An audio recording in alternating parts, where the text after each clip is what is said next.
All right, it is all mental. What's up, everyone? This is Marisa Johnson, and welcome to Tournament Talk. Today, I have a very special guest with me today.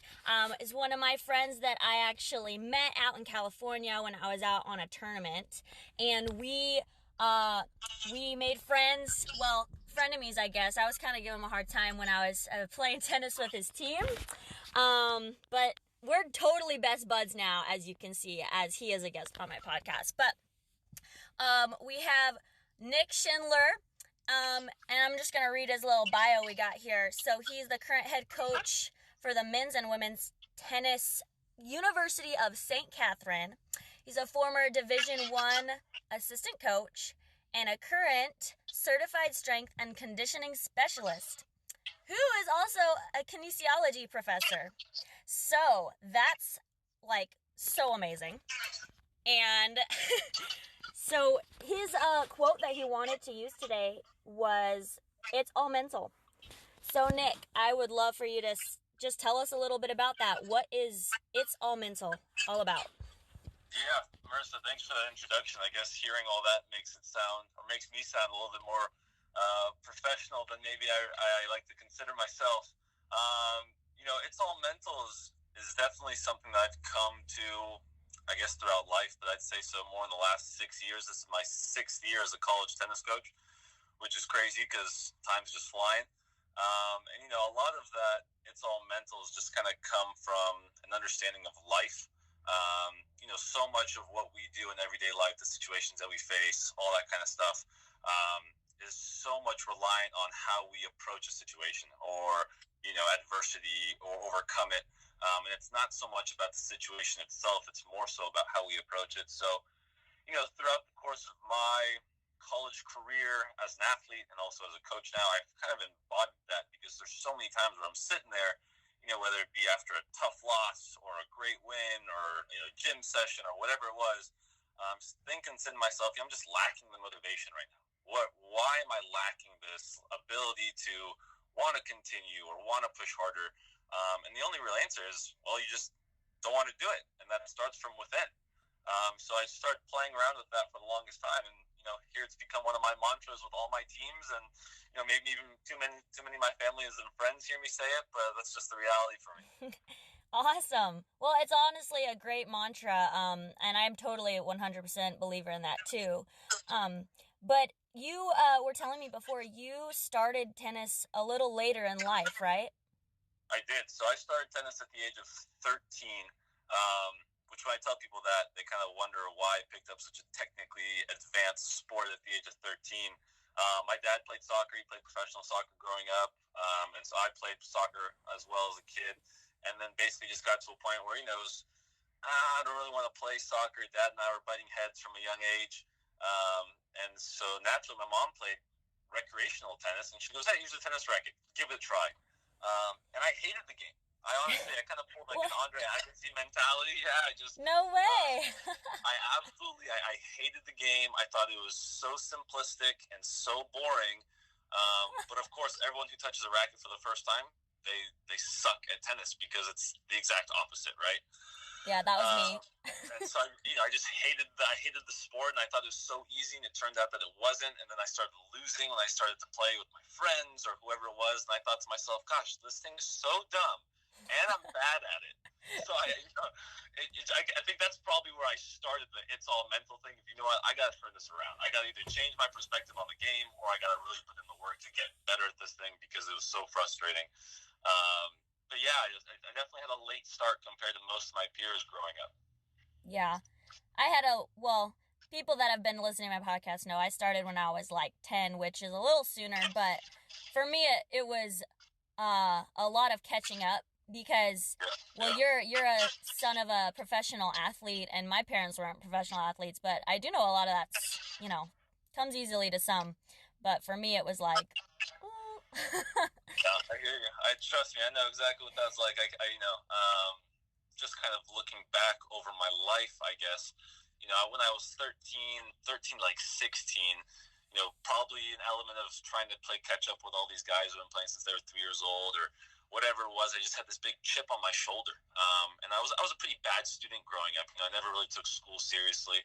And then it was about my junior year in high school. My high school chemistry teacher came up to me and basically said, "What are you doing with your life?" And you ask a 16-year-old what he's doing with his life. Wow. The reasonable answer is going to be, I don't know, playing video games, playing sports, and hanging out with buddies, right? Right. But he just told me, he came to me and said, if you tried a little bit harder in school, and you just kind of change the way you think about yourself, you'd probably be able to go get like a scholarship and play in college, and they'd pay you to go and do all the like knucklehead stuff you want to do, like hang out with your friends and party and all that kind of stuff. And to me, it was just like the biggest eye opener. It was like, wait, who's going to pay me? They're going to pay me to go party and hang out with my friends and play sports? And he pitched it he pitched it in such a perfect way to an immature 16-year-old boy, right, that it changed that mentality of, hey, you know what, maybe if I do try a little bit harder in school, maybe if I kind of shift gears and don't tell myself that I'm just destined to be this bad student, maybe it'll kind of turn around for me. Mm-hmm. And sure enough, with that talk, it was probably the beginning of what's now transpired to be, after a master's degree and all that kind of stuff and college coaching. So it's been a hell of a ride. So you played college tennis as well? Yeah, so I went to Westmont College from 2010 to 2014, small NAIA school in Santa Barbara, and that's where I spent all 4 years playing college tennis before I graduated in 2014. Now, when you made this mental shift at age 16, did everything else from that point just become a little bit easier for you, and you were just all like, it's all mental, like, or were there some experiences that you had in college that were just like, that really just made it's all mental your mantra? Yeah, that's a great question. It's funny because it wasn't like this pivotal moment where life itself just turned around. I think it was just enough to get me into college. And then when I got to college, I think I kind of hit the cruise control button, or like the relax button, because then, my grades flipped again when I was in college. Maybe like most people, you're in a new place, all that kind of stuff. But it definitely, it's all mental didn't come into fruition, I think, until probably after college. I think I just saw traces of that mentality in your control within mentality really start to show at a younger age, but I didn't really give it, I didn't put in the spotlight until after school. But college, I was actually ineligible my freshman year, which was tough and also upsetting. So I think, I talk to my athletes now, because back then I was so mad at teachers or my coach or whoever, everyone else could get the blame other than me. 18-year-old boy's never wrong. Yeah. And I tell all my students, my athletes now, I say, it's all mental. And a lot of them approach me with, "Coach, it's not all mental. Like, if I break my hand," which actually, the reason I bring this up is I broke my hand when I was 18. And I had a bunch of scholarship offers start to get pulled away from schools that I really wanted to go to, mm-hmm. because of my broken hand. I wasn't able to play junior tournaments. I wasn't able to maintain my ranking. So that obviously had a huge effect on my mentality. But I tell athletes all the time, it's all mental, and they come back with, "Well, coach, if I break my hand, it's all physical. It's not mental." And I laugh because, I kind of have this experience now where I say, actually, no, it's still 100% all mental. Well, yes, you broke your hand, right? Life happened. Yep. But life continues to happen at a constant rate after that event. And that's where the mentality comes into play. Obviously breaking your hand, there's a physical component to that. Mm-hmm. But your response to that, your reaction, yes. How you decide to really plan and map out your next step, that's where your mentality comes into play. And I think that's where the "it's all mental" comes out. Is you can sit and cry and be upset about a broken hand, or you can control what you can control, and then put a plan into action and see what you can get from there. So I wouldn't say it was a pivotal moment or anything like that. I'd say it's just over the course of growing up. Looking back now, probably being 10 years senior, I'm thinking, holy crap, I had this idea, but I never really knew what it was until somebody or something kind of said, "Hey, you're kind of pushing through all this stuff without giving it too much credit." And I was like, "Yeah, because it's all mental. You just gotta put your head down and keep going." Mm-hmm. Yeah, I know a lot of players can relate to that. Injuries and just like, a lot of things that happen physically, and they think, oh, well, you're right, it's not all mental. But then at the same time, It is 100% mental. Yeah. I've dealt with things just the same. So then so you're going through college. Any success stories? Are you like top of your game in college, and then you're playing, or you're wanting to coach college right after because you loved college tennis so much? Or how did you get into college coaching? My junior year, we went to the national championships for the NAIA all 4 years in college. So I was blessed enough to be surrounded by just phenomenal teammates. Nice. And so all these guys, they were all a step a step above me as it relates to level, mental strength, just skill set. So our junior year, we got to number 4 in the nation in the NAIA. We went on a tear at the national championship, semifinalists. Actually lost to the team that won it all. And I thought to myself, this is one hell of a rush. Like, what a sweet opportunity we all have here. There's so few people that get to play even at a national championship, let alone, become the 4th ranked team in the country or anything like that. And I told myself, I don't really want it to end. I know eventually it's going to have to end as a player, but I want to stay in this atmosphere of competition and drive and desire and just kind of keep pushing through all these things. So I think by the time when my senior year set in and I realized, oh crap, this is it. This is like the last year. I told myself while I was already a senior that I had to start looking for volunteer assistant coaching jobs or any way that I could stay involved in college tennis to maintain that kind of atmosphere. And lucky enough, Peter Matera, who's a good friend of mine now, he gave me a shot at San Diego State right after I graduated, and just never really left college coaching since. I was strength conditioning coach for them, also helping them on court with the women's team. And then it just kind of doors opened as that path kind of unfolded in front of me, and it all worked out. That's awesome. I love that. And I know the college atmosphere is just so much more intense. It's like, it's sure is a blessing to be a part of, for sure. So I got one more question for you. I'm actually requesting, is there a story or experience that you have from college coaching that just really takes the cake over anything? Like maybe it has something to do with your athletes, or maybe something that you share from yourself. Is there something that just a wowzer that you're like, whoa, this is really, it's all mental here? Wow. That's tough. That is a tough question, but I'm thinking like you probably have all these experiences, you got all these athletes. You're like, what's your go-to story, your go-to experience? See, that's so difficult because as I'm sitting here, I have a couple from a couple of years ago. We just had one recently that sticks out to me and kind of overshadows the rest of them just because it's so fresh in my mind. Do that one.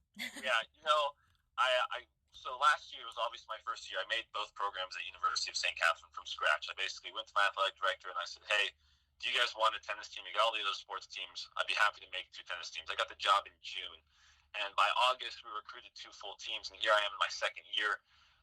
And our guys team this year is we have 13 guys on the team, which is a lot of my colleagues I talk to, they say, why do you have 13 guys? That's a lot of guys on one team. It just kind of panned out that way. And basically in this second year of competition, we're off to the best start that we've ever had. Last year was kind of tough being in our first year. And our first match ever that we recorded in program history as a win was actually against the 13th ranked team, which is also happened to be our crosstown rival. Wow. Yeah, so exciting win, but what I think made that win even more exciting is the play. We were down 3-0 at one point. And I had kind of come across a lot of my players, and I asked them, how are they feeling on changeovers and whatnot. And the response I was getting from this team was just, "We're fine, coach. Like, we're good. Like, we're gonna figure this out," kind of thing. Which made, I don't know if it stressed me out more or made me a little bit more at ease. But we eventually got to 3-3. We won 3 matches in a row. We're at 3-3. We're tied.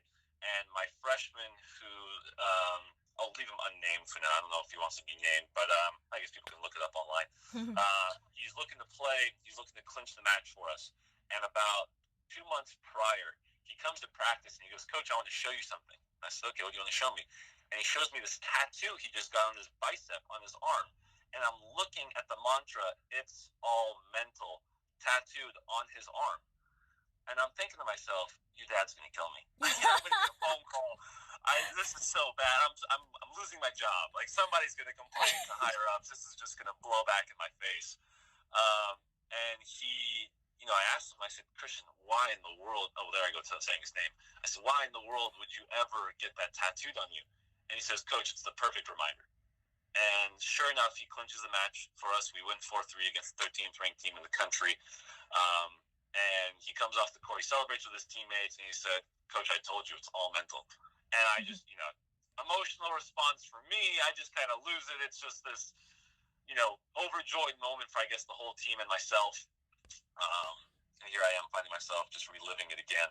But I think that would be, that not only the win that makes it sweet, but for a player like that to feel so strongly about something that I've looked to really help to instill in these guys and girls, and just show them that, life's going to kick you in the gut.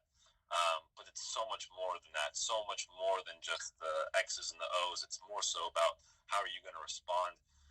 And to see him not only have that tattooed on him, but then to come off the court and feel so adamant about that saying and still kind of want to relive it day in and day out. I think that's just the sweetest thing. I think it's just like the best gift any college coach, I guess maybe any person can get. So that'd be the story I'd go with. Nice. Well, it sounds like you've got a lot of amazing experiences. I wish we had all the time in the world to share everything. But is there any last statement or words you'd like to say to the audience listening if maybe they're going through some tough times and their mentality is shot right now? Just a great piece of advice that you might say to those players right now that are just kind of losing it.